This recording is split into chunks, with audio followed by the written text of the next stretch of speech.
All right, let's do it live on a First Friday Miracle edition of the program. I am merely Beau. He is the great Z. How you living, buddy? I'm doing well. Beautiful day. Beautiful day again today. How'd you play? Yesterday was great. So I want to share something that I got to do yesterday that I didn't even know existed. So played yesterday out at Walden. It was great. I hit the ball well. Had a couple of eagles. My putting stinks. I'm very annoyed with my putting. Putting's terrible, but a solid round nonetheless. But couple of eagles, my putting stinks. Go to hell. It does. I can't help it that I hit a hell. couple of kick-ins for an eagle, but I had 4 3-putts. That's unacceptable. If I didn't have 4 3-putts and could have made a 10-foot putt once around, maybe I could have had a real nice number yesterday. It could have been an ATL. That's how well I was striking the ball yesterday. So it was very really frustrating. Striping it. Look at this shirt you're wearing. Yeah, man. Hated daily and loving it. And repping the Miz, suffered a little bit of an injury and then was eaten by zombies at Backlash. So, eaten by zombies. Trying to send a big positive message to him. Yeah, very sad. Very sad. Not a joke to be eaten by zombies. But nonetheless, yesterday at Walden, they had these motorcycle golf carts. Whoa, they have them there. So you know of these? Yeah. Oh, I've never seen one before. Never seen them before. No, I've never been on one. I've seen them, but I haven't been on one. It was the most fun you can have on a golf course. So like the golf bag kind of sits in front of you into this little holster. You got your hands out. The golf bag's kind of in the middle, and it's got a big front wheel, a small back wheel. It did they said like 15 to 18 miles an hour, and it was awesome. It was the best. I have several questions. I have several questions.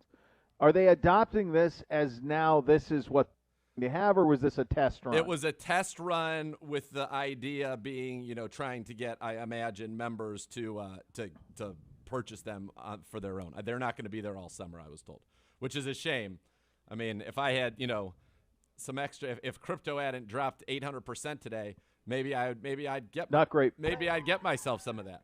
So it's not great for the crypto world. It's crazy. By the way, so I've gotten into crypto, I'd say a couple months ago, and it's still been good to me overall. But it's an absolute it's full on gambling, and the volatility is insane.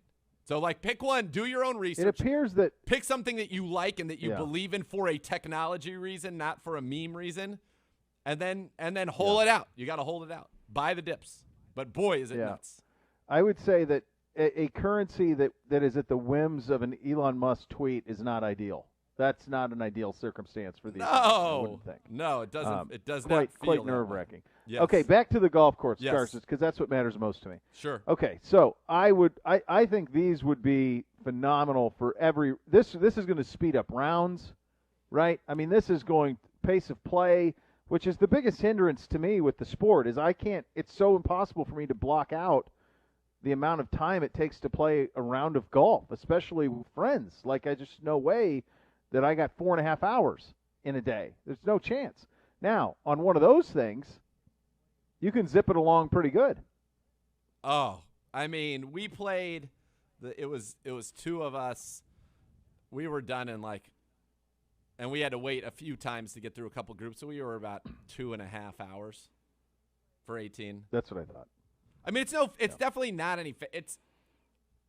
Everybody's got their own thing, so that makes it easier to be fast. But I mean, it's the fun of it. I mean, sure. I don't think I'm ever going to ride a motorcycle in my life, so this is as close as I'm going to get to that. It was this. It's. Oh, really? You've never been on a motorcycle? I've never been on a motorcycle. No. I rented mopeds in Cabo once. That was a great time. Had a blast on those. I mean, I'm not against it. You're not far from the birthplace of the Hells Angels. I would have thought at some point in your youth. I think that's probably why my father steered me away from those at a young age. When I was a kid, I was like, I want a Kawasaki Ninja because those things look so awesome. Of course so you did. Fast. But yeah. Then you realize if something goes amiss. My uncle had one of those. If something goes amiss while you're on a motorcycle, probably not a great outcome. No, but on the other end, if you are going to be in a Kawasaki Ninja and it goes amiss, not going to be a whole lot of suffering. I mean, it's done quick. True. That's why on the golf course. I mean, you're not going to linger. this on the golf course was really great. Oh, I like that. That's fantastic. I love the idea of those. I'm glad to hear. It's one of those things that appeared to be great fun, and now hearing you corroborate it, yeah, makes sense. Why wouldn't it be great fun? It was awesome. That sounds absolutely. There My is evening a was course. slightly different. There is a course out in Huron that has like a fleet of them. Like they have as many of those as they do golf carts. I think it's smart. I think it's going to speed things up. When you're in foursomes. Where's my cup holder? Where's my place for my beverages? Maybe they got cup holders. No, there are two cup holders on it. Yeah. And my buddy Burns was able to work. You put in, the big pocket in his bag is where he had like a little cooler in there. Correct. So we were good with that. I mean, it's not as you can't just throw your phone down and this. It's not like a cart. In that cart's got a lot more space for you. But dude, when you're just cruising down a hill after a big bomb and you're just like out there like, it's great and it's electric. Yeah. It was. I could not have enjoyed it any more than I did. I really like that. I like the sounds of that. Now, what I had was a very different evening. So I had Bootsy's second baseball game, the first time that I've seen him play. I can report that the little dude, 5 years old, hits ropes. I mean, he hit 3 ropes last night, just absolute ropes off the tee. Second game, that was great. That's not why I'm telling the story, though. The team we're playing yesterday employed. Now, I've coached this stuff, right? And when you're talking 5 and 6 year old, baseball, the attention span is a wide range.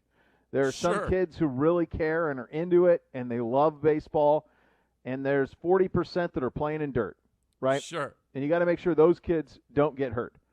But one thing that I think is really critical is you have to have, if you are coaching one of these things, you have got to have some semblance of this is a position, okay? You're playing third base. This is where third base is. This is your responsibility at third base, for example. Correct. So because there clearly aren't enough coaches, they've got 10 and 12 kids on a team. So the way to handle this is to, and this isn't something of even where there is a conversation. This is Uncle Beau telling you, this is how you handle this. You play a kid at third, a kid at short, a kid at second, a kid at first, a kid at pitcher. And then you take the rest and you scatter them in the outfield. Okay. And they need to be at least at grass depth. I don't need to see more kids in the dirt. Okay, they got to be at grass depth. They've got to be out there. And you say, well, why? Well, why? Because you need to teach them where shortstop is. That's right. And you need to teach them the responsibilities of it. We played a team last night that put all 12 kids in the infield. Wait, what? Because they didn't think anybody could hit the ball 3 shortstops, into the air? 2 third basemen, 2 second basemen, 2 first basemen. They just stacked them. So you couldn't hit a ground ball through the infield. Inside the plate. But if you hit it in the outfield, isn't it a home run? Well, you could because they stink because they're 5 years old.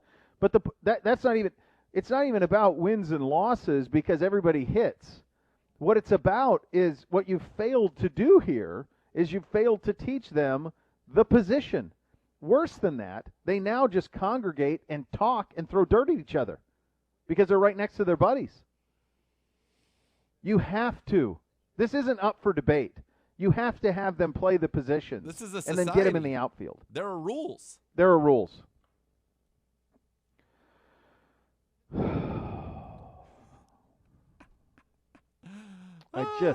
That's ridiculous. It's ridiculous. This is sometimes it happens. I've coached everything, as you guys know. I've talked about a lot. It's an incredible commitment to coach these things. In some instances, maybe you're coaching it and you don't know anything about it. I'm here to help. This is something that has to happen. Yeah. There are positions in baseball. That's right. You can't have 3 shortstops. It doesn't work. And you're teaching them wrong. Period. There's no right. That's wrong. That's just the way that's got to get sorted out. So that's what I did. So we had very different evenings, which is pretty typical. And I did, as I was thinking of you, and I thought, God, what? I bet he's having a hell of a night. It was a good time. I didn't even know you had motorcycle golf carts along for the ride. Well, the best part is, it's a beautiful night. I get on my motorcycle golf cart, and I take off towards the first hole, and I'm zipping around. And the good news is the mechanics for it are very much like I got Art in the scooter I told you about, the electric scooter. Yeah. That's like it's got like a 25-mile range. It goes like 20 miles an hour. It's awesome. So it's the same mechanic, same kind of button that you push down, just like a bird. The handles, you got a rear brake, front brake, kind of like a bicycle. God. It's great. I mean, it really is. The fun we had on the birds. It's unbelievable. In Indy. God, I loved a bird in Indy. So good. So good. So I got on it, and I was just off to the races. Zip up the hill. I'm on the first tee, and I'm waiting for my buddy. And Burns is nowhere to be found.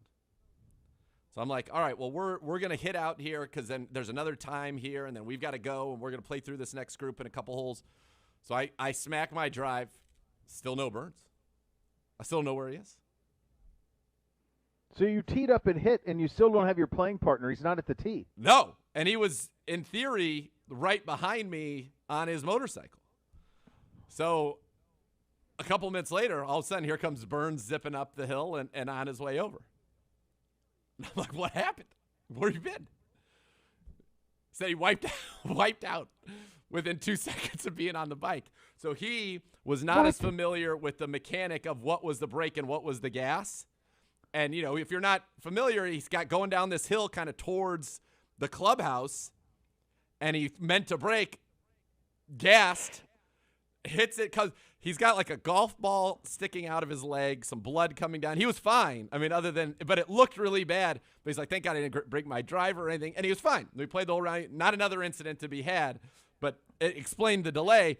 Now, the funny part about it is, since he's okay, I wish we had seen it on tape. He was asking if there was like a security camera. We really wanted to watch it if they had captured this moment because we felt like it would be really, really funny.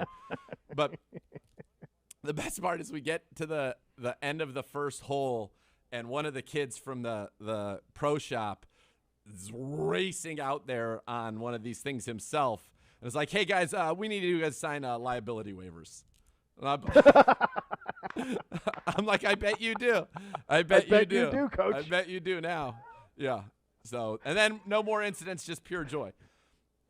As opposed to Walden Spa in Spa, it'd be Burns is in Spa. Oh man, that's right. That's right. He owns it. Right. That's how that would go. Unbelievable. You guys just signed this. Yeah, I bet you do. I bet you do need us to. Are we doing a PGA contest? We might as well. Why not? I don't even know whatever happened. Like I know Gibbe won the Masters. I see this one that Zegura can't change. I didn't make the rules. You act like this was my contest that I somehow manipulated. I played by the rules of the contest location that you chose. I didn't choose it. You agreed to it. I think there was a misunderstanding. That's right. I think it was what we had here don't cover for his was a failure to communicate. No. Listen, when my dudes got cut, it's over at that point. We all knew that. Who cares? First, second, third, whatever. You were going to win, Gibbe. You didn't have people get cut. I haven't gotten anything. Firm handshake. Where's my gift? You're going to get around golfing. it. You're going to get a round at Walden on You owe me like Zegura Taco and Bell you're from gonna be 8 years ago. Motorcycles. I'm owed so many things. Yeah, you supply the Taco Bell. We'll golf on motorcycles. Dude, I will bring all the Taco Bell. I will set up a Taco Bell buffet. Great. Can you put another human on one with you? Like if you take the kids? No. Like then they're out, it's right? it's a one-seater. And there are weight limits. Height and weight restrictions do apply. Okay. Oh. Okay. I like it. I like it. They're at Kiowa, right? I'm not enthused at all about this. I saw, was it Adam Scott said we'll be lucky to have 5-hour rounds? Why? Going to be lucky. A lot of slow play. So it's 7,800. It's brutal there. Which is the longest a major's ever been. And the wind is like 15 miles an hour. So on every hole. So he says it's just going to be one where they take forever. Now they are letting them use rangefinders. Yeah. I read that this morning. They're letting them use rangefinders. I would think that would speed it up. DeChambeau's going to love that. Oh, gosh, crush that. He's going to love Absolutely. that. Maybe I'm going to put him back on my team. Although at Kiowa, you can lose 100 balls. Like you could take a 12 on a hole easy. Have you been there? I know they're good. I've never played it, but I've seen it. I was actually in it, and one of the things I was talking about with Burns while we were getting over his early motorcycle mishap was he had played Kiowa, and he was like, dude, you can just blow up anywhere. I've never played it. Have you played it? Oh, no, I've never even been there. I've never been down there at all. Gibbe, have you been down there? I know you go to South Carolina to Myrtile, but I didn't know like if you when you play that South United States wind off the Atlantic, what are you dealing with there? Yeah. No, I have not played it. We played TPC Myrtle. We played a few other places, but I've not played there. But that wind is definitely a factor. I will tell you that. Yeah. Yeah. So I look forward to it.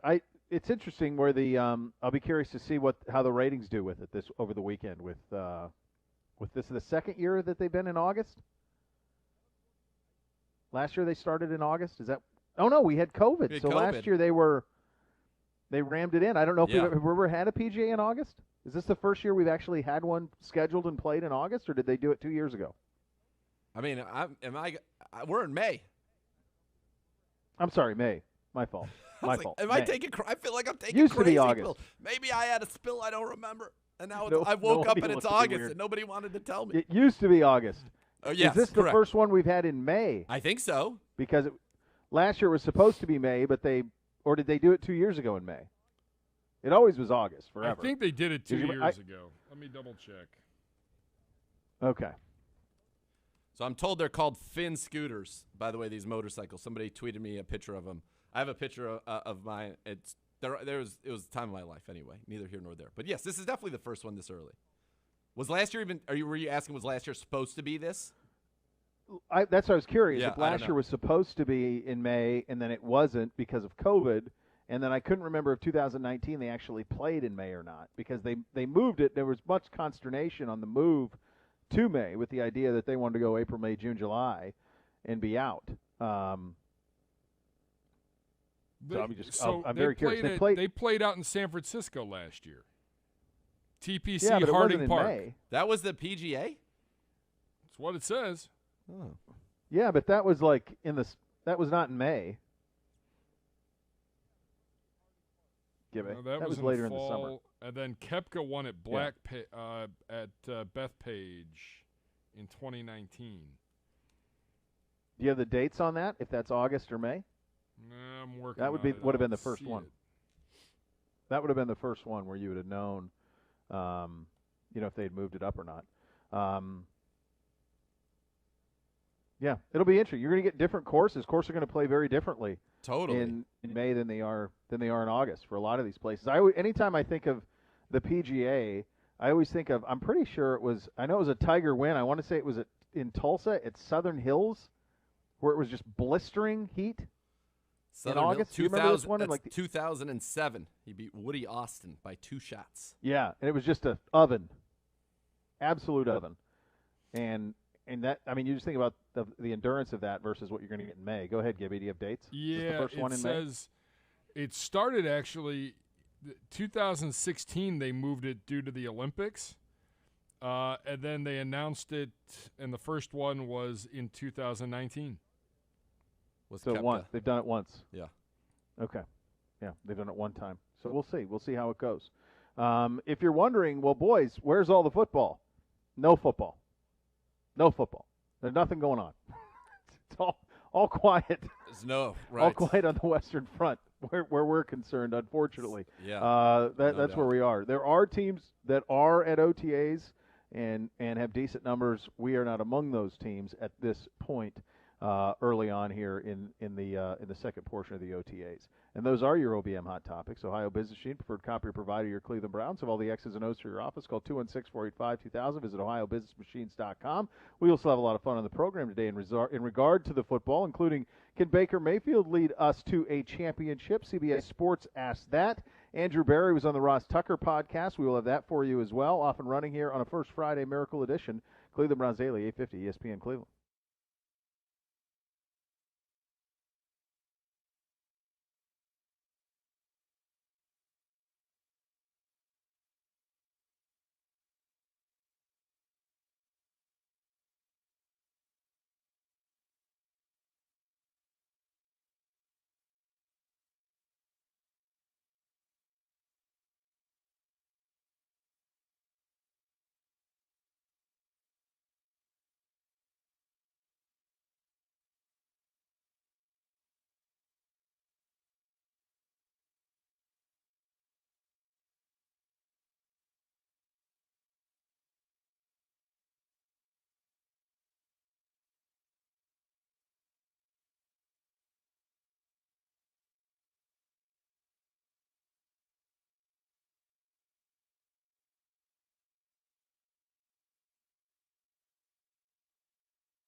If you're sick and tired of your outdated kitchen, it's the perfect time to upgrade to a new modern design at Northeast Factory Direct. Cabinets include all of the upgrades: solid wood, full extension drawer glides, cushion closed drawers and doors. And the best part of it, the process is simple. Make an appointment, bring in some basic measurements. A kitchen designer will walk you through the design on an interactive big screen, and you can see how it will look. How cool is that? The appointment and the design are free. There's no obligation. They'll let you take it with you. They also have 0% financing available. So if you're looking and thinking about remodeling your kitchen, go to northeastfactorydirect.com and schedule your appointment today. All right, CBSSports.com with burning questions for each AFC North team. And for us, can Baker Mayfield lead Cleveland to a title? So that is our question. I would say that this is probably, and there's a lot to this, right? And we talked about this a little bit with former Ohio State quarterback Justin Fields in the lead up to the draft, in that he was a known commodity. So if you are producing a sports segment, a national sports segment, and leading up to the draft, there was nothing on Lawrence or Zach Wilson or Trey Lance, all of whom were drafted ahead of Justin Fields. It was around Justin Fields because you'd have to explain who he was. Baker Mayfield was that in spades before Justin. Baker Mayfield was a known commodity, right? So now all of a sudden you get into the NFL. He's the first pick in the draft. You're now 3 years into a career that's had all these different coaches, certainly stabilized in a good spot now, but it's the easiest thing to go to. And frankly, I don't think it's justified, because I don't think the play justifies it, but this has been the common conversation around the hang-up with people looking for something wrong with our team is, can Baker Mayfield do it? And the reality is that the play last year demands that he can. Demands it. Yes. I mean, the guy had 20 touchdowns, 2 interceptions down the stretch. We've seen it. I don't like this question, and I agree with Gibbe's. Frankly, it's a weak question. I believe in Baker. Everybody here believes in Baker. I think the question for us is, are we good enough to beat the Chiefs?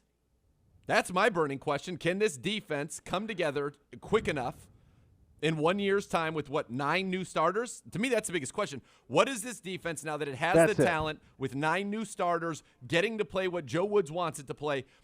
Is it a top 15 defense? Is it a top 10 defense? Is it a top 5 defense? How good is this defense? And if the defense is, I think, top 10, we're going to be top 10 in both, and we're going to be real formidable. But what it is going to come down to, I think, is sometime in January, is this defense healthy enough, good enough to beat Patrick Mahomes and the Chiefs? I think you have it. And I was going to say, and this is it's a good job out of you, I'm in the same spot. That's it. Is there enough time for Joe Woods to get potentially 9 new starters on the same page? Is there enough time to get that done? And can they be playing as a unit, which is why, frustrating that we can't be together. I was going to say, because there's a lot of work. You got the Chiefs with 80 guys there doing everything they can to pursue a Super Bowl, and you would love to be able to have, these defensive players, especially. Look, we're running it back on offense. I'm not worried at all about the learning curve on the offensive side of the ball for this team, but when you're going to have 9 new starters on defense, most likely, and certainly you think about guys in the mix that were new, that you call them starters, not starters. On your defensive lines, 3 of your 4. At the second level, it's likely Jeremiah Owusu-Koramoah and Walker. That's 2 new for sure. And on the back end, Hill's new, Johnson's new, Delpit's new, Greedy's new, Newsom's new. I mean, you've got there are a lot of new faces, new places that are going to be 9 of 11 in the mix. Not to mention the fact, Jacob Phillips, yes, he was here last year, but is, I think, earmarked for a larger role than he had a year ago. And, we've talked about, for example, Curtis Weaver. Now you've got Tommy Togiai. You've got potentially Malik McDowell. You've got potentially Marvin Wilson. I mean, there are a lot of new important pieces to what we're going to do that you want to see these guys get an opportunity, to get out there and to get together. And I wonder, for a guy like Jordan Elliott, for example, as a second-year player, does he stay away? What does that mean? I'm not in any way implying anything about the security of his roster spot. I think they love him here. But does that make it harder for him if McDowell and Togiai and Wilson are here this entire offseason? take it to the next level. Mac, Taki, we drafted 2 linebackers. Like, it's human nature. This isn't scores. This is just human no nature, scores. guys. Elijah Lee. If you're somebody, if you are a coach in the National Football, or if you're in take it to any job, and let's say you say, hey, you can come in or not, or you can work from home. Who are you going to notice? The people who come in. So you're talking about, we drafted 2 linebackers. We've got 3 really ultra-talented defensive tackles that are here. That's right. They're big. They're going to be noticed. And this is something that, and this is why, and again, this is just me talking, this is why when the NFLPA, went down this road, it's tricky. It's really tricky, because is it in the best interest? Of course, it's not. If you are a first-team guy who's got a contract that's locked and loaded, and you don't have to worry about your spot, you don't have to worry about those things. But this is you think about how hard it's going to be to make this roster. Yes. And if you're not here, and somebody else is, and they're putting in the work and they're getting the coaching, and we're playing a different defense. Joe Wood's on with us, 17 snaps and dime last year, wants to play 400. That's different defense than what we've did last year. Even if you were here last year, it's different. So what's that look like? Yep. Yep. I just think it's a really tricky spot, and I think it's something when you think about cutting this team down to 53, and you go through putting in a new defense with 9 of 11 new starters, it all accumulates, man. Yes, it does. And, you want to get those reps, for example, for Jadeveon Clowney next to Myles Garrett and see what that looks like. I didn't even mention Tack McKinley right there. Tack McKinley's going to be, right. Basically a starter for this team. You've got so many guys, and that's what you want to see. That's what's difficult about this situation. And when there are other teams around the league, you mentioned the Chiefs is one of them, who I would look at right now as you've got to win the AFC to get to the Super Bowl. And we can talk about the Super Bowl. This is a roster that is worthy of that kind of talk.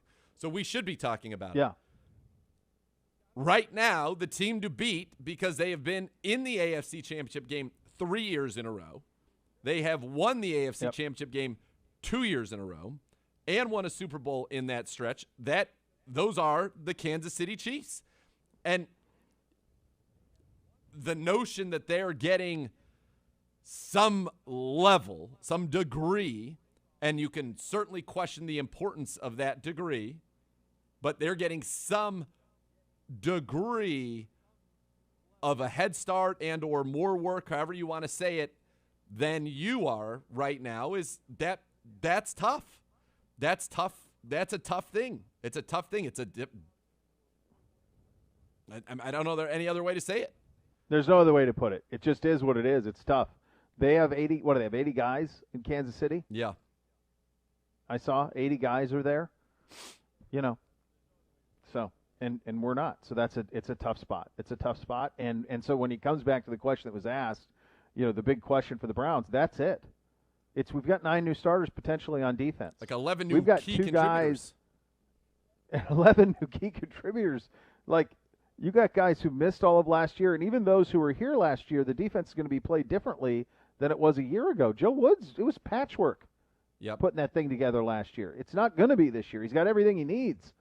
But in order for it to be implemented, familiarity is key, and you're not getting it. So it's not Baker. That's low-hanging fruit. When you hear the Baker stuff, that's low-hanging fruit. Agreed. It's easy. It'll elicit a response, and so that's why people continue to bite at that apple. But it is not the biggest question. We have a ton of new talent, but it's got to play together as a unit, and that's something that can only happen with reps. Our general manager, Andrew Barrow, is on the Ross Tucker podcast. We will have that for you coming up next. You're listening to Cleveland Browns Daily on 850 ESPN Cleveland.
If your game plan for the season includes buying or selling a home, Howard Hanna Real Estate Services has you covered. Visit howardhanna.com/go Browns today.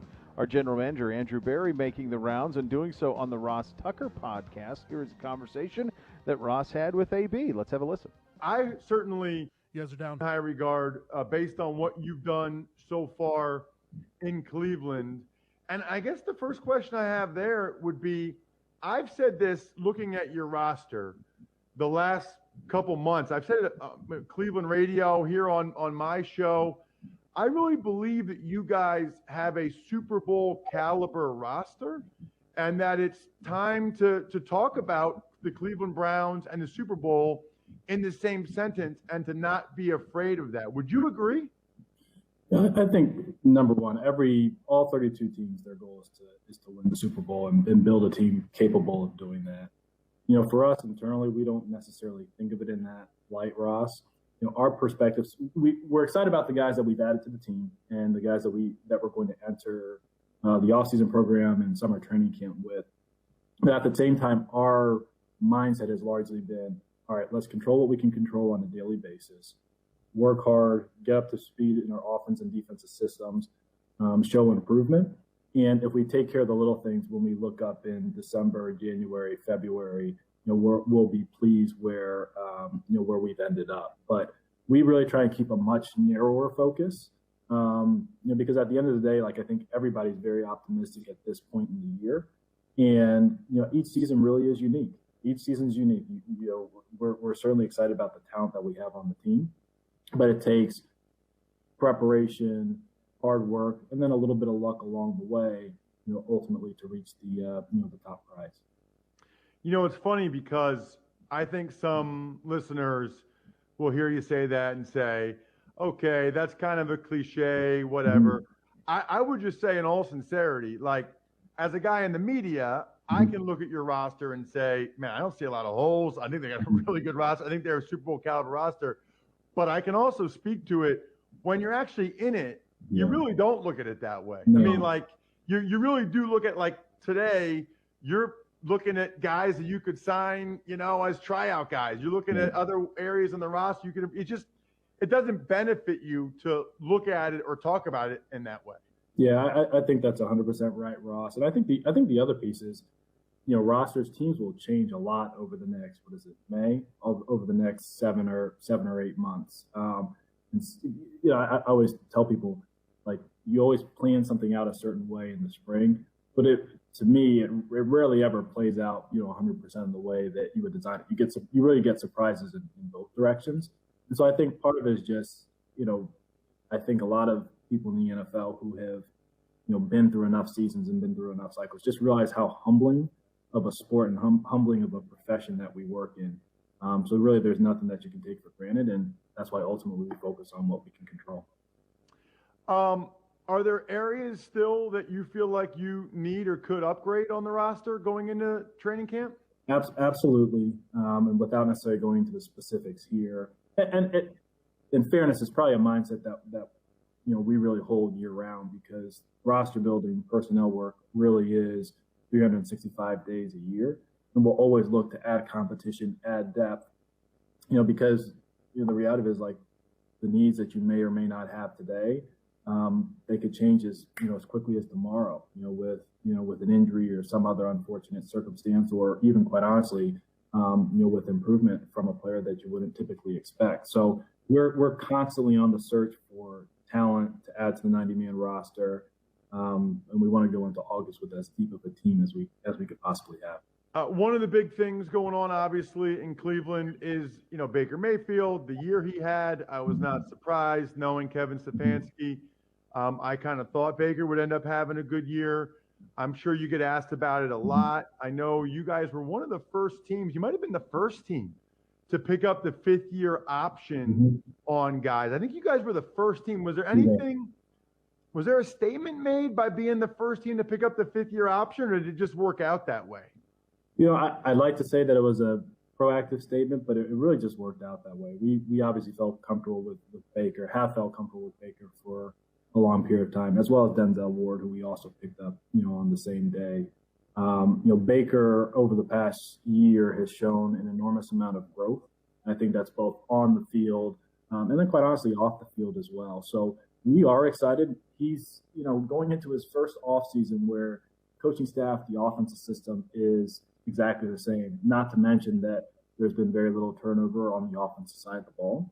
And we're excited about him continuing to make strides under Kevin's tutelage, in this offense, because we think he's a very talented player, think he's very skilled, and, he really embodies, the characteristics that we want within our program. So we're excited about, his potential this upcoming year, and he's been hard at work this entire offseason. You referenced earlier, I asked you about Howie Roseman, and you talked about the high esteem you have for him and holding him in high regard. One of the things that he's done a lot over the years is when they have a young player, they try to extend them early, really as early as any team in the league. Is that something that you are taking with you to Cleveland, and is that something you try to get done with Baker this summer before the season starts? No, it's a fair question, Ross. And without, I do have, a typical policy that I won't speak on specific contracts in the media in this setting. But I think it is fair to say that that is an approach that we believe in terms of, identifying, pillar guys and trying to retain them as soon as we can. Now, that being said, each situation truly is unique. But, we do want to get into a habit of rewarding our own and, identifying those guys early. No different than we did with, Myles Garrett last year. We did that with Kareem Hunt last year. So I think that that's something that you'll see more often than not within our organization. But that being said, it's not a one-size-fits-all approach. We will deal with it on an individual basis.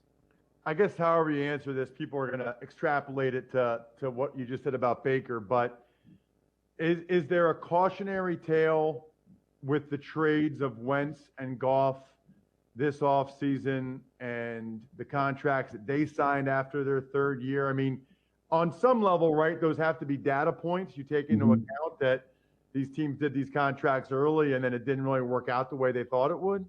I think it's maybe a bit too strong to call them cautionary tales, because I truly do believe each individual and then each individual's situation based on the circumstances that are going on in their environment or their organization are different. Obviously it's something that we're aware of, and obviously I'm particularly 30 with Carson. But I would be hesitant to maybe extrapolate perhaps what happened with those two individuals, for maybe broader implications, moving forward. So I guess maybe the short way to say it is certainly something we're aware of, but we'll make the decisions that we think are appropriate, with our guys, based on the data that we have on hand. You're up. And for the rest of the interview, you can go to youtube.com/RossTuckerNFL and check out his other podcasts at rosstucker.com.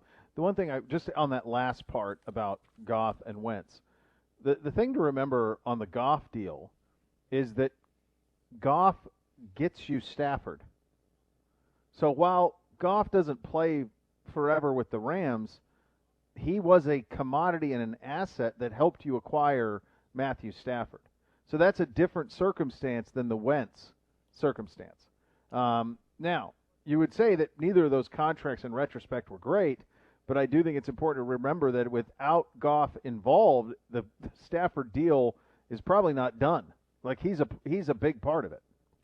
Absolutely. And, again, with Wentz, it wasn't a total loss. You get a third and a conditional second, if provided that he's the starter this year, which the Colts won. So you hopefully turn that into two players.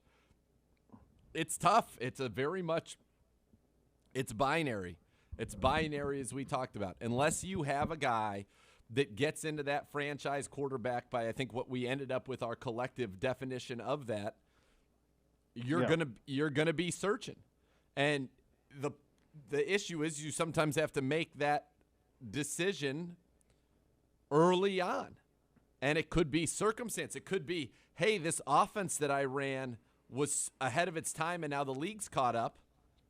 And so that's a challenge for me. And now he's not the guy because he can't overcome that defenses have caught up to what we're doing. that position, it's the most important in sports. Each situation is going to be, judged on its own merits. Andy Dalton stayed for a long time with Cincinnati, was very competitive, but there was a clear ceiling to what he could accomplish them in the postseason. And ultimately they moved on, and they end up getting Joe Burrow. I don't think they'll have to move on from Joe Burrow.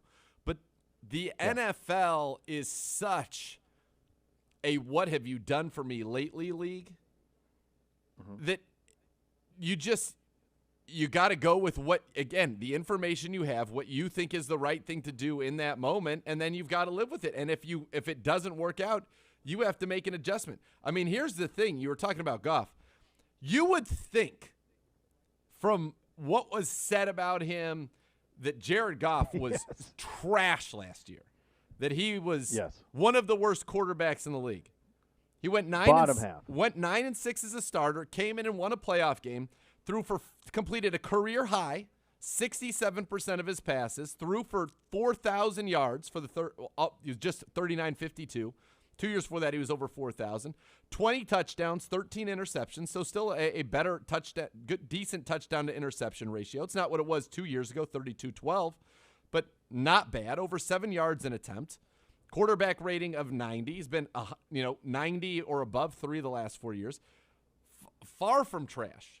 But he's talked about like he's garbage. Right.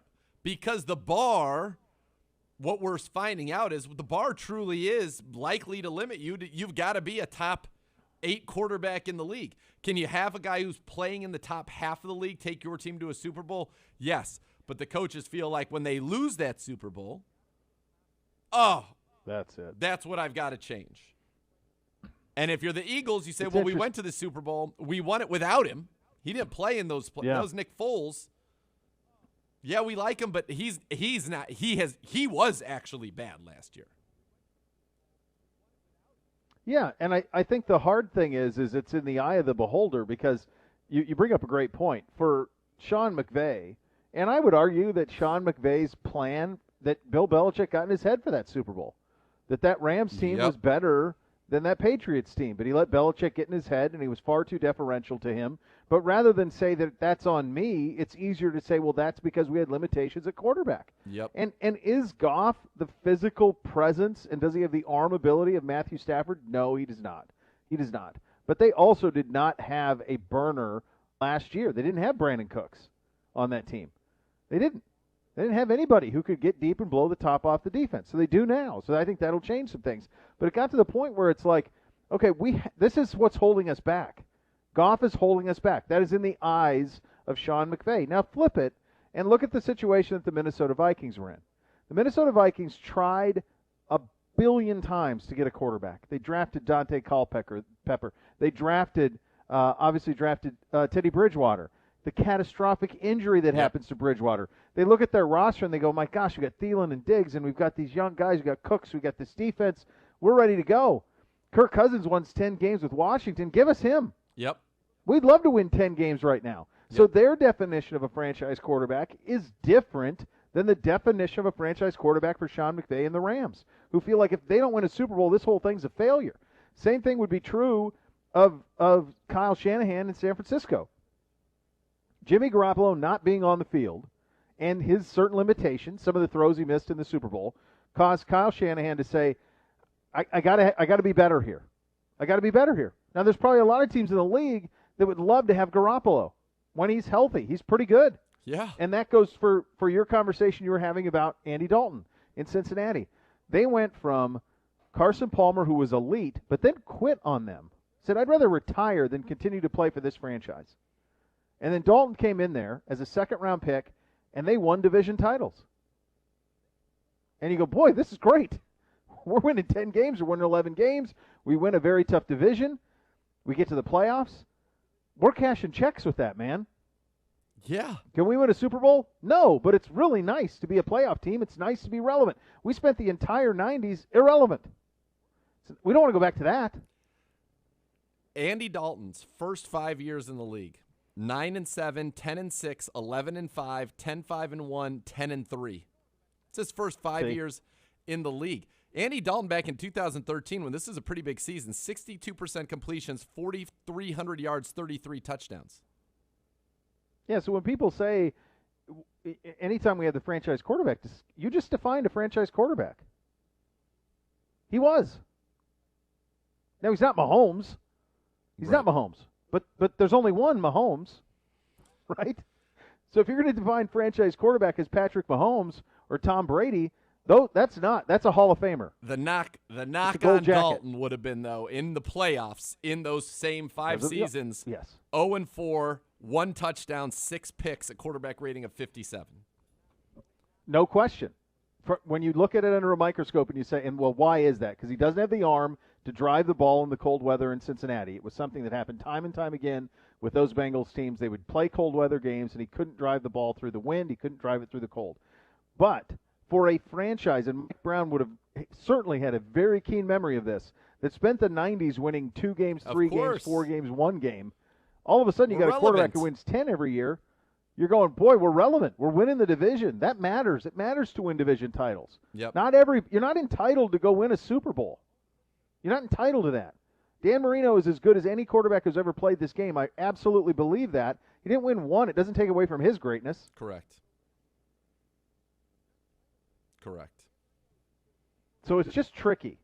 It's tricky at that position, to decide what to do with it. And unfortunately, because the way that the salary structure is set up in the NFL, you pay them a disproportionate amount considering there are 22 guys who start. Because it's so important. Yep. And you have to make that decision. Yep. So I reject the notion that the deal for Goff was a bad one, because he, to me, played more than fine. They had a winning record every year he was the quarterback. He played in a Super Bowl. He was part of a deal that got you Stafford. That's a win. It's a win. Is he Joe Montana? No. But you're not entitled to that. But there's only one guy who's ever been better than Joe Montana, and that's right. You're not entitled to Peyton Manning when you draft a quarterback number 1 overall. Most of them aren't. Right. Most of them aren't. I mean, the sad thing is that in today's era, a guy like Jeff George would have really he'd have been right at the top of all of our lists. Well, he was number 1 overall, too. He was. He's right Different there. Year, wrong year. Number 1 overall. Can't hide that arm strength. Warren Moon would have thrived in this Oh, day God, and age. Warren Moon. Yes. Rainbows. Warren Moon. Absolute rainbows. Oh. All right. Speaking of lists, CBS Sports with another one out today on Defensive Rookie of the Year. We will get to that coming up next. You're listening to Cleveland Browns Daily on 850 ESPN Cleveland.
Obsessing over football can be a problem. If you're obsessing over gambling, it can be dangerous. So do something to take your mind off it. Find a hobby, perhaps. If you want some tips, go to keepitfunohio.com for great ways to keep gambling fun. We'll get to the NFL Defensive Rookie of the Year thing in a second. I want to run this by both of you guys, actually. Did you guys see the news yesterday that ESPN is doing a 6-part documentary on Derek Jeter? Did you see this? It's called The Captain. I did not see that. Is there anybody craving for more about Derek Jeter? And that's with all due respect. I'm not. But it's pretty straightforward, right? Like, he was the captain of the Yankees. They won a lot early in his career. What more is there? I want to know about 6 parts. I want to know about the love life behind the scenes. I'm guessing you that won't get list that. is pretty spectacular. What I want to know. Well, you remember about, that on. What would you want to know about all I him? want to that know is isn't- if is he involved in it. I don't want him to be he involved. is involved. He is? Yeah. I don't like these It's going to be like The Last Dance. I don't like that. It's going to be through his eyes. I don't like that. You don't get documentaries should I just be don't think there's independent. The problem with there's a million differences between him and Jordan with The Last Dance. Sure. Chief among them is the big thing with Jordan is, and what I was curious about, and we really didn't get a total answer to it, was why did you retire? Really? Why did that happen? That's what I was interested in. Nothing. That's the And you got none of it. garbage. You got none of it. I think So bold-faced that- lies about that and the pizza. Yes, I agree on both fronts. So you really didn't get, from the Jordan one, it was more of a walk down memory lane, and it was just him talking candidly about people that he didn't like over and over again, and I took that personal over and over. But with Jeter, I feel like it's all out there. What's the controversy around Jeter? I don't think there is one, is there? Just There's nothing. No, he's universally beloved. he's loved? I mean, even people who aren't Yankees fans like him. Yeah, I don't know. I don't know how you I make think he that a got- six-part 6 series. hours? Jeez. On what? I mean, is he the last got no great, blame. Is he the last great Yankee? They've won 2 championships since 2000. Their last one was 2009. Who of, our Good question, Gibby. growing up, it's I agree with you. So I'm saying, who would you want? If you were to say, okay, I can give you a 6-parter, the full story, the real story. The real story? Yeah, who would you Bonds. want? Bonds. Bonds, I would be interested in. Bonds. I'd be very interested in a real Charles Barkley, like the whole story with him. I'm not everything, because I think he's a fascinating individual. Yeah. Mm-hmm. Yeah, those are 2 really, really good ones. Bonds, the thing with Bonds is he's been largely gone for 20 years, off the map. If he were candid, I would be fascinated to – this guy was a 3-time MVP when he decided to get into it. Yep. From a performance-enhancing situation. Did he struggle with that? Was that something that was hard for – Is he view himself misunderstood? I mean, he's the greatest baseball player likely ever. He's never going to go in the Hall of Fame. Right. Is there regret? I mean, to me, I think that would be an interesting one. We saw the Sosa McGuire one, but that was all sunshine and rainbows. That wasn't soft. any. No, I want just what happened. Give me the real, the real deal, the real deal. Yeah. Has there been one on Mike Tyson? So one's coming up, isn't it? I was going to say ABC has a big. They've been promoting it for weeks. But I think it's just a one-night event. It's a 2 or 3 hour, it's a sit-down with him. But it's on ABC? Also, what's that? It's on ABC, Gibby? It's on ABC, but it's not told through him. It's told through, all the people that he's impacted or come into impacting, positive or negatively. Well, I think Tyson might be your answer, but it would have to be in an HBO setting. Yeah, it can't be on network TV. Correct. No, because the layers with him, with even going back to that crazy interview with Robin Givens. You remember that with Barbara Walters, with him and Robin Givens sitting next to each other, and then he was in prison. He bit off Evander Holyfield's ear, and then all of a sudden he was in The Hangover. Like his career, he was worth $500 million at all. There's certainly something there. To me, for 6 hours, you got to have a lot to you, and I don't know if there's a lot to Jeter. I don't think so. Again, like his achievements are one of a kind. He's great. Unless you're going to talk about, his failure as an owner of the Miami baseball team. Right. Who cares? You're right. Who Nobody cares? cares, though. People down there don't even care about their baseball team. No. He is in many instances, I think he's kind of like, he's the DiMaggio of our era, where Joe was dating Marilyn Monroe, married to Marilyn Monroe. Like Joe DiMaggio, there was this mythology around DiMaggio, but DiMaggio had the 56-game hitting streak. Yep. And that's something that no one's gotten close to. But he was this incredible player, but celebrity. The only difference is I think Joe won a ton of MVPs, and I don't know that Jeter ever won one. Jeter never won an MVP, did he? I think DiMaggio won several. Yeah. I don't think so either. And I think DiMaggio won like 8 World Series championships, too.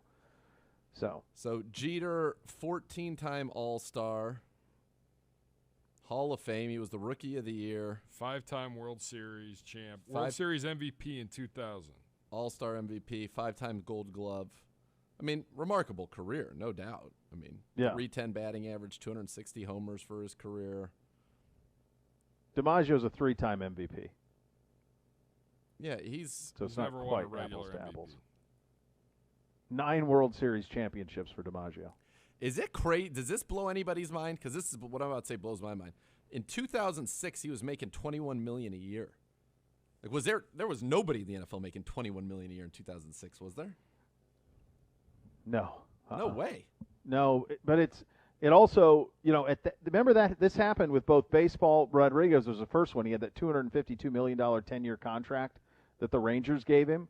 And then he was a couple years into it and said, yeah, I don't want it. Then the Yankees gave him 10 years, $300.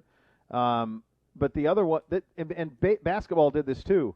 Remember at the end of the 90s when, like, Juwan Howard had a $105 million contract 20 years ago? Shaquille O'Neal, Weber, like all those guys made, before they brought down and said before they maxed the salaries, there was that run in the late 90s where all those guys made $125 million. Garnett had a $125 million contract. The late 80s. Hot Rod Williams wasn't even a starter here. He was the 6th man, and he was making more than Jordan per year. Yeah. Yeah, the NBA, they had it was tricky for them on the salary front. Yeah. Yeah, so give me Tyson. I'll tell you one from locally. Give me an Albert Bell doc. Sure. Yeah. Sign me up for that. I'm very curious about that. I know what he does now. He's He been off checks the in grid, on the right? Really Big Show all the time. He plays golf and does a little gambling. Yeah. He had just some fascinating stuff. So, yeah, I don't know. I saw that, and it got me thinking, like, is there a demand for this that I'm unaware of? Because I don't know that there is with Jeter. I feel like, didn't HBO follow him, like, the last season? I don't even I think know. they followed him.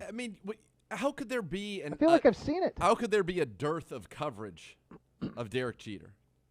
There you go. That's the line. Like Of course there is not. It's all been done. It's all right. He played for the Yankees. Yeah. Mr. Now, Yankee. If you wanted to document those Yankee teams that won 5 World Series in 5 years or in 6 years, I'll give you one. You do that. Sure. Because there were plenty of personalities on those teams. How about Roger Clemens? Oh, there's another one. Him and Bonds. I think both of those are fascinating. Absolutely fascinating. You got Clemens making there's a lot to cameos in Clemens, movies. too. Yeah, a lot to Clemens. Well, the other thing with Clemens is he was dating that country music star, remember? Like, outside of his marriage, and then I want to say she committed suicide. Minnie McCready, I think was her name. Do you remember this? No, but it does not sound great. No, I'm pretty sure that's there, too. There was a lot going on. There's a lot going on with some of those guys that we don't know. I just, for me, I don't know. struck me as interesting. I don't think there's there that much with where Jeter is concerned. Has there ever been a definitive Pete Rose documentary? He's been on Real Sports a lot. I don't know if there has been. I mean, there was something with him there was something with him. I can't remember if it was a full hour. There was something with him that started, and the first image was him at that card shop in the Caesars Mall, the Caesars Forum shops. Do you remember that? I do. And the first shot was him sitting there signing autographs, all day. I remember interviewing Johnny Bench years ago, and Johnny, and I always got the feeling that there was animosity for the rest of those guys on the Big Red Machine towards Pete, because it's almost as if Pete getting banned from baseball made him more famous than Johnny Bench. You know who wasn't a Johnny Bench fan? Zago. Zago, that's right. He doesn't like Johnny Bench. Saw Johnny Bench use the old hand wedge out of the bunker. Not having that. Not allowed. Not having that. No. Not allowed. Not allowed. Yeah. Yeah. So, interesting. All right. Coming up next, we'll get into the Defensive Rookie of the Year rankings, where our guys land on that list. And if you were drafting a rookie in a fantasy draft, who would you take first? Mike Clay with his picks on who he would take first. We get to that. Richard LeCounte at the bottom of the hour. Cleveland Browns Daily, 850 ESPN Cleveland.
If your Social Security benefits have been denied, call the disability lawyers at 1-800-ELK Ohio. Elk & Elk is a proud partner of your Cleveland Browns. CBSSports.com ranking the 2021 NFL Defensive Rookie of the Year candidates. Our guys, well represented. Jeremiah Owusu-Koramoah coming in at number 3, Greg Newsome at number 9. What of our two guys, which one do you think has the better shot at Defensive Rookie of the Year? I would guess JOK, just because I think it's hard for a corner to – I just think he has a chance to rack up a ton of tackles and a ton of, get his hands on the ball and pick up some sacks. And I think they both have the chance to be every down players. I just think for a corner to win Rookie of the Year, it's got to come from a ton of picks, right? And now people likely will challenge him rather than Denzel, but I just think it's easier to accumulate stats as a linebacker than it would be as a corner. I would agree. I think Micah Parsons, if he at plus 600, would be a good shot. He's playing in Dallas, playing alongside Jalen Smith. Will be able to. I mean, he'll get sacks.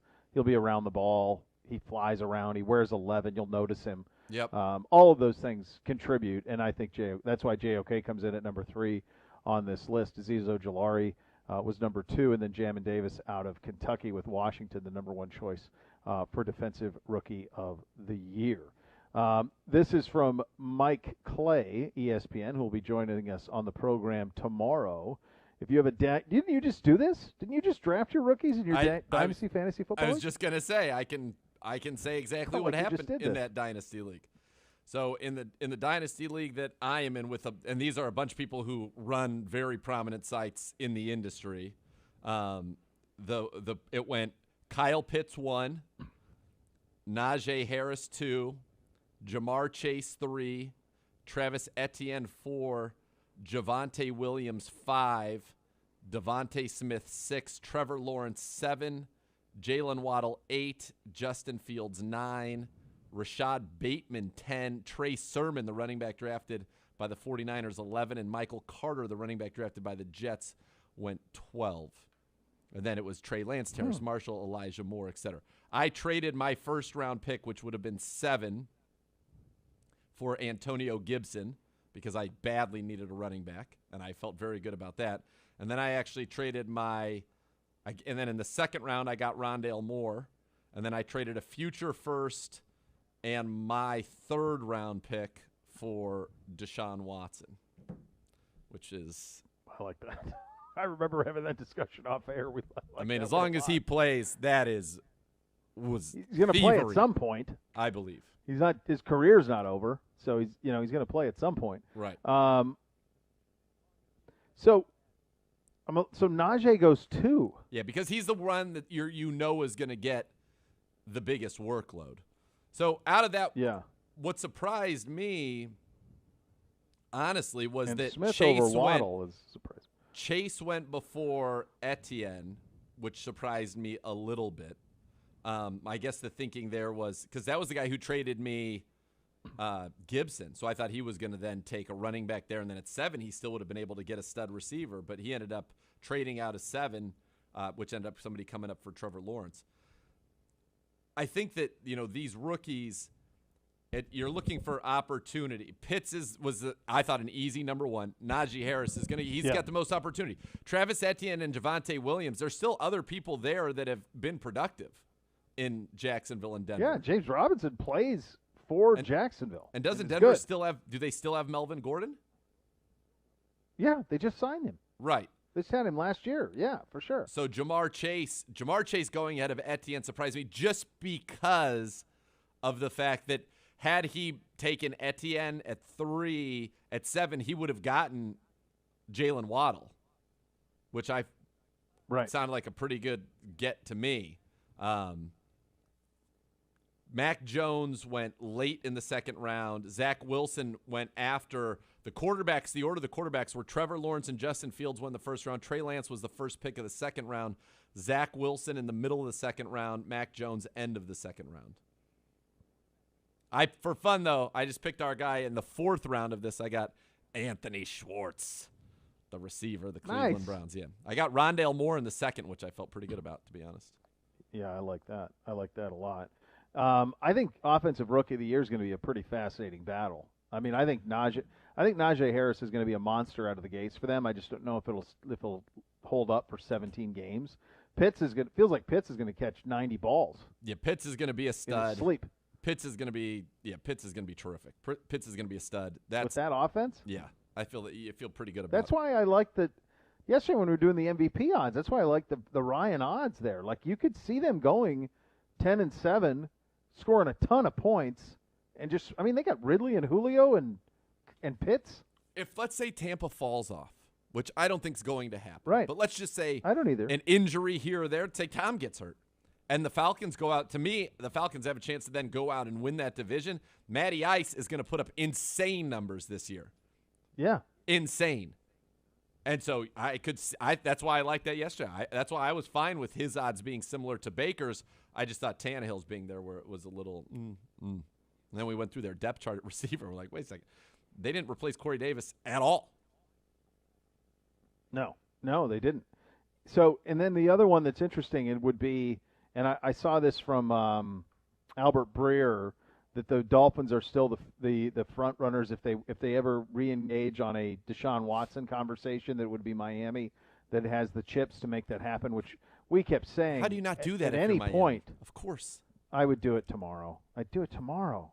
Like, you do it tomorrow. He has not been accused of a crime. I'll one up you. I do it yesterday. Let's go. Do it, man. Let's go. I mean, guys can rehabilitate from off the field stuff, and he's not charged. So, I mean, yeah, I would do that. You put him on Miami with Jalen Waddle. I mean, now that changes things. Devontae Parker, Gesicki. Yeah. They've got some talent. Yeah.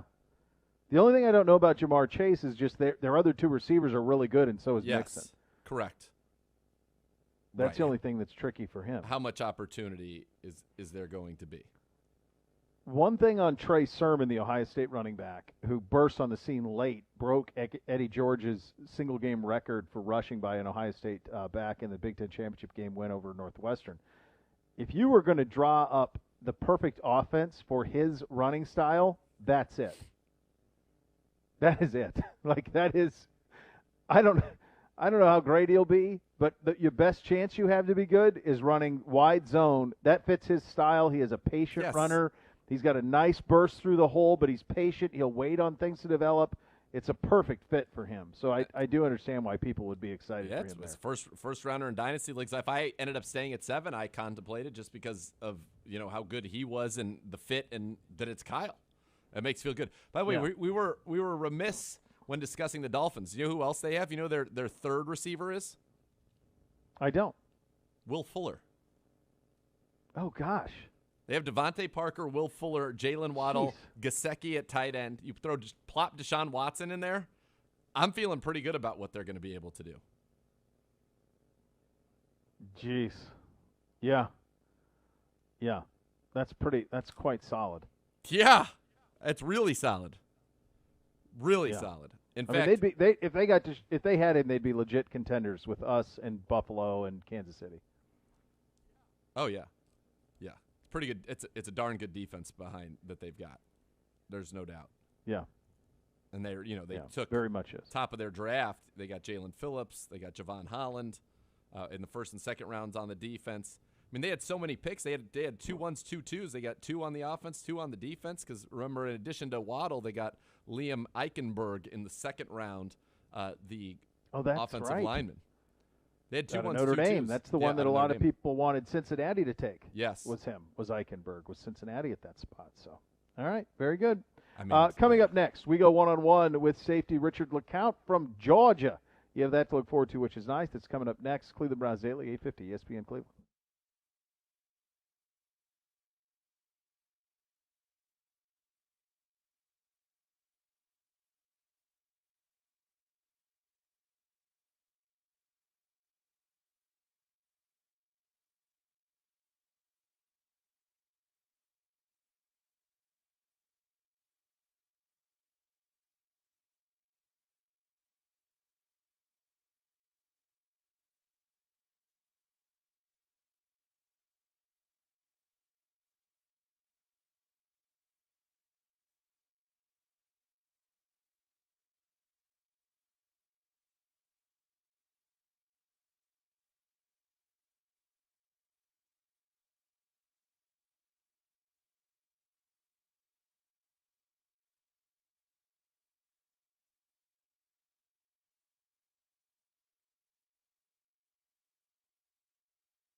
Beau Bishop here for my friends at Weather Seal Home Services. Are you having problems with your roof? Call Weather Seal Home Services now and get a beautiful new roof in just 1 week for $1 down and free gutters during the Weather Seal Spring Roofing Sale. At Weather Seal, you also get up to 7 years, 0 interest with approved credit, reducing your monthly payment. That's a win.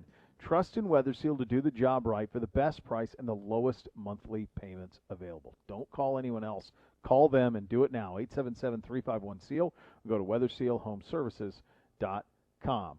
One of the really exciting players in this year's camp is Richard LeCounte. He's a first-team All-SEC guy from Georgia, former 5-star guy.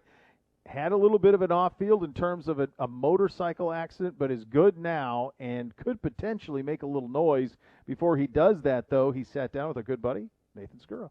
Richard, you're down. Just get on the grass. We're talking to you right after that first day of mini camp. How did it feel just to put on the Browns uniform and get out there and go through some of the drills today? It definitely felt good, man. Just working out the kinks. I was kind of nervous, my first time putting on, a helmet in about 4 or 5 months. So it's been, kind of relief, Coach was telling me, just to, relax a little bit, do the same thing I've been doing for 4 years at Georgia. And I was, I'm taking that in. I'm getting well adjusted now. You certainly are. And just how are you feeling physically? We know what you went through at the end of last year. Obviously, I'm sure it was incredibly scary, but how are you feeling now? And, how have you kind of progressed through this process? I feel great, man. I didn't rush myself back or anything like that.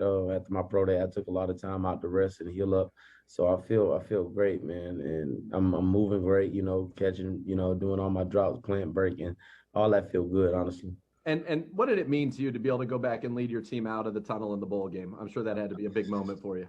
Oh, man, that meant a lot, man, because, I met a dedication to that team as soon as I stepped on the campus to be a full-time teammate.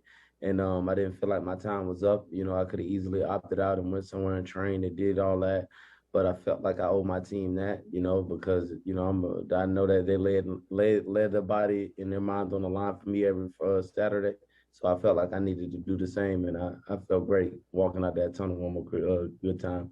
Yeah, I'm sure that was very special, and I'm sure your teammates appreciate it. You're captain at Georgia, all SEC. Right. I would say probably the best training ground you can get, right? Coming to the NFL out of the SEC. What was kind of your college experience like, and how do you think, it prepared you? I'm sure when you look around and you say teammates, opponents, all getting drafted into the league. Right. Man, it's crazy, man, just to see how, amazingly blessed that we are to be in this position, to be able to, further our careers and pass the collegiate way and, just coming here and work every day now. I feel relieved. I feel ready to work. I'm ready to go. So one of the guys that we enjoy talking to on the program is your DB coach, Jeff Howard, and I know he works a lot with the safeties, and it probably had to be nice today to have kind of, almost one-on-one attention with him. What were you guys talking about? What were you focused on and learning here on day one? Just day one, just getting in the groove, the Coach Howard was just the one telling me just to relax, just to let it out, just play ball, man, and I'm pretty sure he can understand, I'm pretty nervous. This is my first time ever, being and experiencing this is like so surreal, but, as practice went on, I felt great, and I felt, better moving around. And I'm sure as a young guy, you also want to get in good with Coach Prefer and special teams, because that's got to be one of the strange transitions, right? Coming from college where you're the starter or captain, and then you come into the NFL. It's like, all right, I got to do special teams. I got to do all these things. How is that? And is that something that you did much in college at all?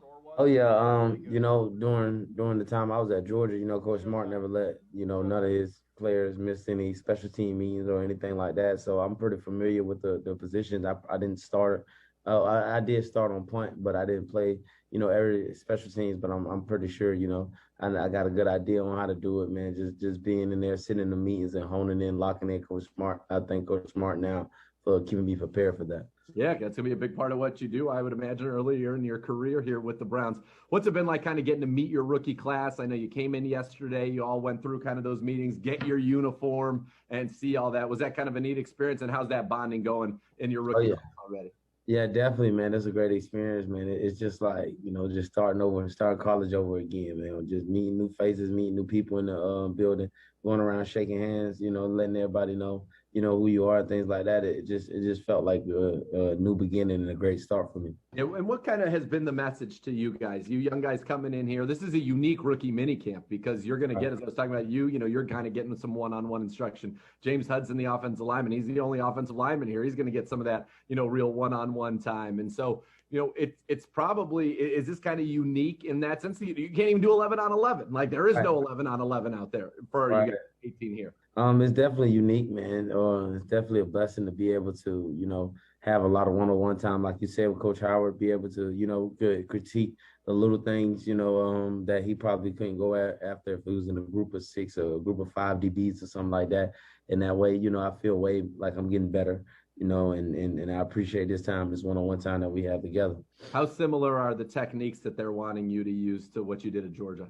Pretty similar. The verbiage is obviously different, but pretty much the same techniques, man. Just the main thing, keeping the main thing, finishing through the ball, catching, hustle, all that, those type of things, paying attention to detail. Those things don't change, because that's how I was, taught there at Georgia. So it's the same things applies here, even times 3, amped it up some more. What do you love about football? I just love the game, just being around the game. I'm a competitor, I don't care if we're playing rock, paper, scissors. I'm going to try to give you everything I got, to win. And, football is just, it's just my safe place just to be out there. And I love studying the game. I love learning tendencies and things like that, all type of things that when it comes together on the field, man, all 52 guys can be celebrating and going in the right direction. Yeah, you mentioned that mental part of it, and that's a huge part of the defensive game in today's NFL. And you're coming to a team in the Browns that look to be a very safety-centric defense. I mean, I think a lot of times there are going to be 3 safeties on the field for you guys. What kind of, in terms of your skill set as a safety, where do you feel most comfortable? What do you like to do? Honestly, man, I feel like I can do it. Anything that that's needed on the defensive backfield. No matter if it's strong safety, free safety, nickel, no matter what it is, even if a special teams thing. Also, I feel like wherever you want me, I can go out there and I can do it to the best of my ability and give the team a chance to win. So what was going through your mind when you got the call, when it became official that you were going to be an NFL player and you're going to be a Cleveland Brown? Man, it was crazy, man. It was surreal. It kind of didn't feel like it was real. The whole time that I was going through, but it was like, man, like this is such a great accomplishment that now, I got to work even harder, that I got that call. It feels great, though. You're from Georgia. You played at Georgia. I spent some time. I went to college down in Atlanta, so I know that good hot Atlanta, hot Georgia sun. What did you think when you got drafted to Ohio where you're like, wait a second, what's going on here? Yeah, I mean, it was just like I was running away from it, my whole life, and then I ran straight, slap into it, man. I'm ready to, I'm ready now. I'm older. I'm wiser. Sure. I'm able to get through it now.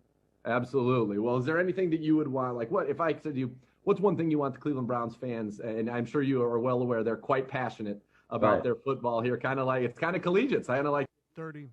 In Athens, like they feel about the Georgia Bulldogs. That's how they feel about the Cleveland Browns here. What's something you would want them to know about Richard LeCounte? That I'm, come in as a rookie, ready to learn, ready to work, and give everything that I got. I can't wait to see, how this upcoming season turned out. But you got a diehard, hard-working guy here in your locker room. And that's what this city's all about. Richard, great to meet you. Congratulations on, getting drafted by the Cleveland Browns. Looking forward to seeing you out on the field and what you can bring to this team. Appreciate it. You're up. Let me ask you this: impressive guy. All these Very guys much. have been. How many safeties when all said and done? I think you could get to 5. I think that's a real possibility, especially if they feel good about safeties being, covering down. So let's say start at an initial threshold of 10 DBs. We'll call them DBs for now, right? Denzel, Greedy, Greg Newsome, Hill, I think are your 4 locks at corner. Mm-hmm. MJ Stewart, as of today, I would feel seems pretty likely. And then you've got, your A.J. Greens, your Robert Jacksons. You've got, Brian Allen in the mix as well. Your safeties, we know the big 3. Now you've got LeCounte competing with Sheldrick Redwine. You've got Javonte Moffitt and Elijah Benton. I think that we know that there are the 3 locks, right? So you've got a situation now where I think you have 4 locks at corner, 3 locks at safety, and you probably have anywhere between that 7, between 3 and 4 spots open in that DB room for corners and safeties. And I don't think you'd get any more than 2 more safeties. I don't think you'd ever go to 6 safeties, but you could have 5 and 5 if they feel very good about somebody's ability to come in and play the slot if need be at the cornerback position from their safety room. Yeah. Well, I just was thinking about it from Sheldrick's standpoint, who played so well. When he's been thrust in there, he's played really well in the spot. But I was thinking about him and LeCounte and obviously Moffitt. You think about those guys. How many of those is it for 1 spot or is it for 2? And what does that look like? And then the same at corner, is the 4 locks or locks, and then is it 2 guys is it the rest of those guys for 2 spots, or is the rest of those guys for 1? So it'll just be about roster construction. Keep it in mind, and this speaks to what you and I have talked about a lot. If you go with 5 D tackles, which based on the talent, it could be in play. Who knows? If that's the case, you're going to start to rob Peter to pay Paul here a little bit. So your numbers have to add up. You drafted 2 linebackers. All right. So just when you're starting to do the math on getting to 53, you're starting to see how hard it's going to be, I think.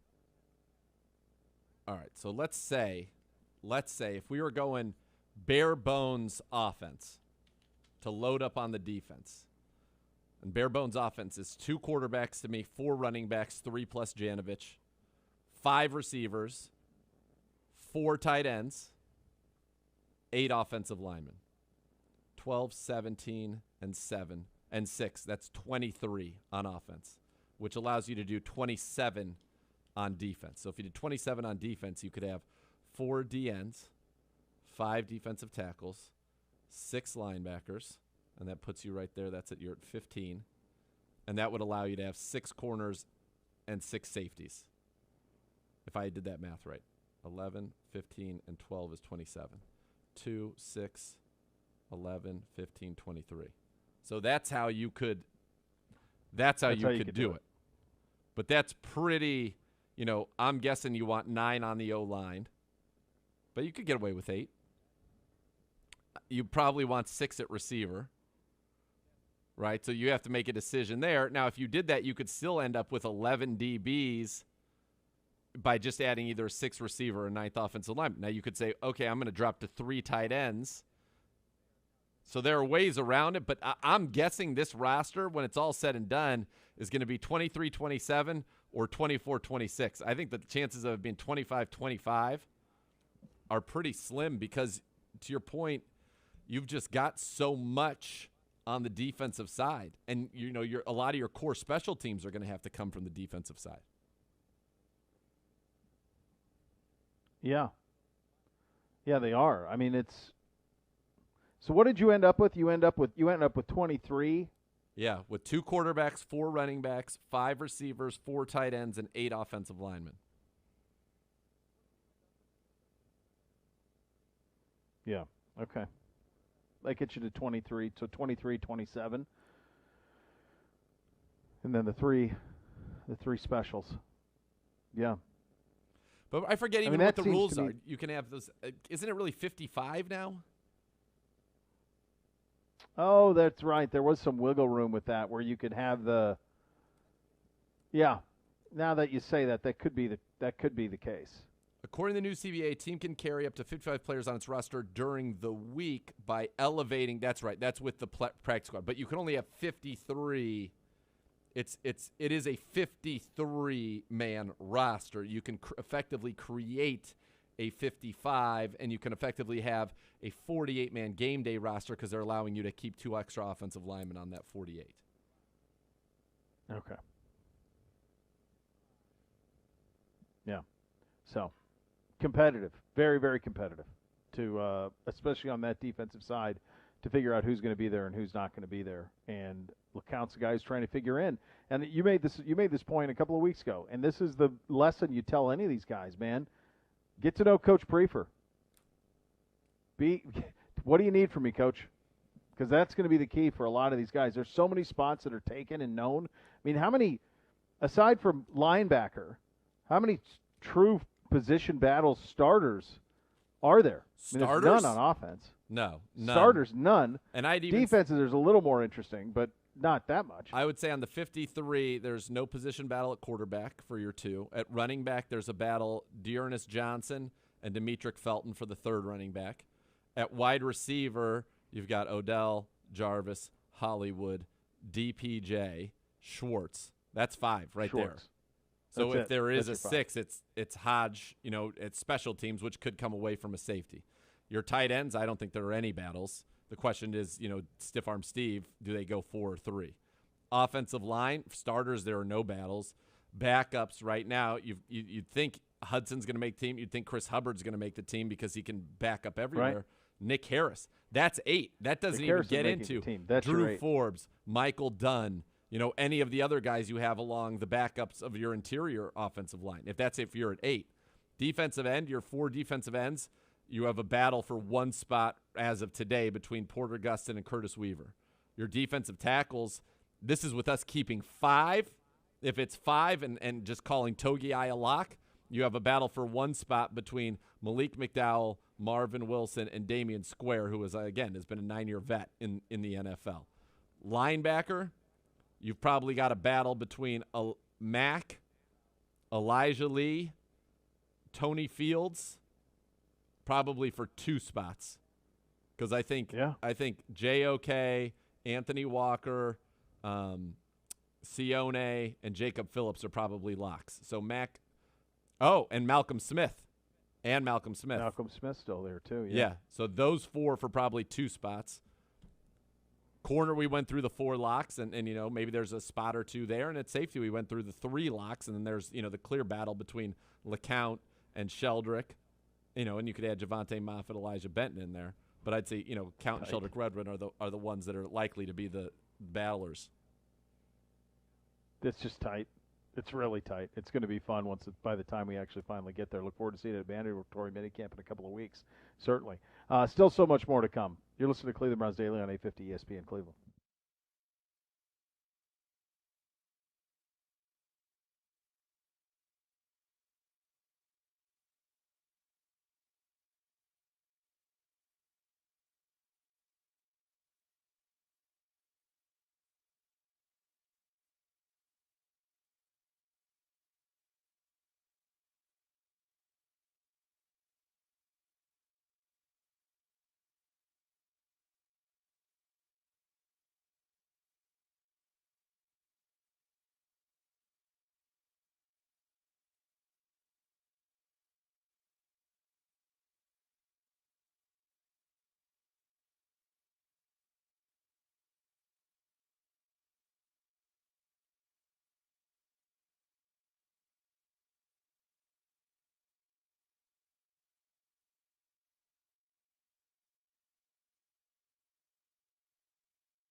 All right, Z, you're off tomorrow. You're hitting the you're chasing the white ball around. Is that the situation here? Where we? Well, we know you're at a good place. I'm going to say that I'd like to see a 75 out of you. I hope so. It's more of a fun kind of a fun tournament. I don't know exactly what the format will be, but I expect you're a competitor. I expect to hit the ball well. Where I'm playing though, very difficult greens, very difficult greens. Like a 3-foot putt could be make it, or you have a 12-foot putt. Are they counting the 3-foot putts? Like you got to make them in? I'm pretty sure. You probably got to put it in. It's like a one-day member guest. Right. It's gonna be it'll be a fun little experience. So yes, That's chase that. exciting. But I'll That'll tell be you, for the day before that, I gave you everything I had today. It's 100% locked in. This Pure wasn't energy. like That's all we did. pre-4-day weekend 30. vacation. That's it. No. ESPN's Mike Clay will be on the program with us tomorrow. Andrew Gribble will join as well. You have that to look forward to, which is nice. Enjoy your first Friday, everybody. Make sure you act accordingly. We are back tomorrow. Next Level up next. Cleveland Browns Daily, 8:50.